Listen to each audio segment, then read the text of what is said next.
again, where I will be reviewing a sample of issue 1s that have come out this week. Today has been such a comically rich day. There's been quite a few issue 1s that have come out, about 5 that I've picked up, and not to mention loads of comics that I've continued reading. Batmite, Broken World, Harrow County, Airboy. There's just been so many. Also as well, you may notice that I am not a redhead anymore, although the camera is actually making me look still quite ready. Yeah, remember I said I was really impulsive? Well, I'm naturally a brunette, and I've been a redhead for well over a year, and the longest I've ever maintained having red hair, but it's a nightmare to maintain and keep up, and it was just getting horrible. Like, it was really nice red at the front, but because bleach was on the back for longer, it was like just going orange while this was still red, and it was becoming a nightmare. And so one day I just went, I should probably go back to being a brunette. That night I was a brunette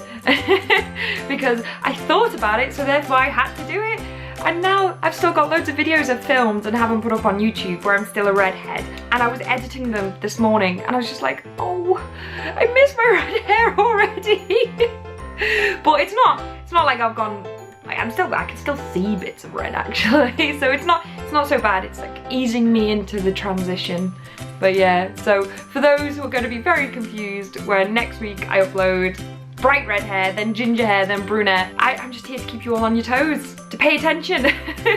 But we're not here to talk about my hair, we're here to talk about comics. So let's go! Dark Corridor by Image Comics. This ongoing new series is based in a fictional city, the Red Circle, overrun by crime and run by mobsters until some of the leaders start getting picked off by an unidentified female assassin. This whole story was told by following a male protagonist who is actually a hitman, and his relationship and reactions to things that are going on around him with people who are around him as well. Basically, if you like any Quentin Tarantino film, you're probably gonna like this comic. Pros! There were actually some scenes that evoked emotion from me, that made me feel things for characters, which not every comic can do. The plot progressed in a way that I wasn't expecting it to, which is always quite good when you read so many comics. You can start predicting how some stories are gonna go. Cons. I'm not a massive Quentin Tarantino fan.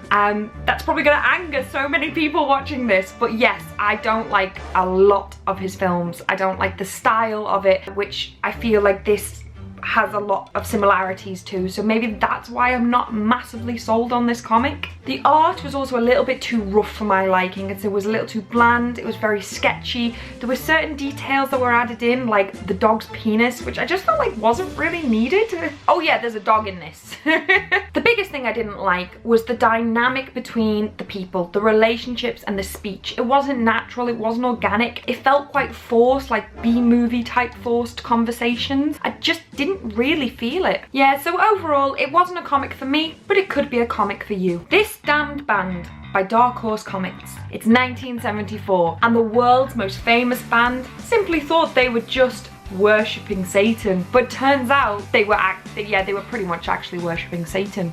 Pros! It's Spinal Tap meets Ghostbusters. The premise of the comic is that there is a documentary team documenting the world's most famous band, Mother Father, following them around while they're on tour and watching what they get up to and the people around them. It's really good. I loved this concept. I thought it was a very original concept for a comic that I've read recently, and I thought overall it was done really well. The characters are extreme, exactly the type of extreme you would expect from bands, famous bands that make more money than you could imagine, and they don't know what to do with it, and all they want to do is drink, make love, and do lots and lots of drugs. But they are so extreme, you just love them. You love every character in the comic. Cons. Although the comic is overall done brilliantly, the concept isn't very well explained throughout the comic. On page 1, you instantly know they're filming a documentary, and you do know through some panels that they are playing a character, but overall you don't fully grasp the concept that they are fake worshipping Satan.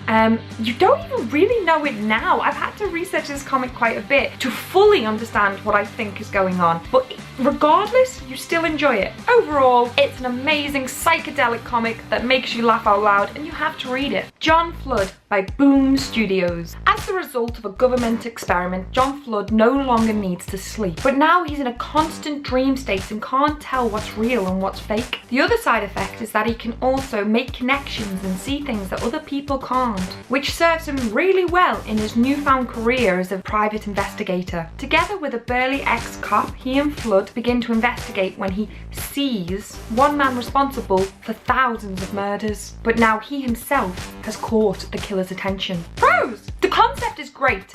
It's not in the sense of like Groundhog Day where he goes, well, I can't sleep, I have all this time to do everything, what would I do? It kind of touches on in his house where he has full of books and loads of hobbies, that yeah, he makes the most of it, which is also another good concept idea for a story, but it doesn't really touch on that. The point is, he can't sleep, he has these side effects, and because of these side effects, this story is happening, and I like it. It's really good. The writing is fast-paced, but in a mysteriously intriguing way. It doesn't give everything away. In fact, it still hasn't given everything away by the end of the first issue. You still want more, and you are hooked by the end. The art is just beautiful. It's so rich, it's beautifully detailed, it's just perfect. Cons.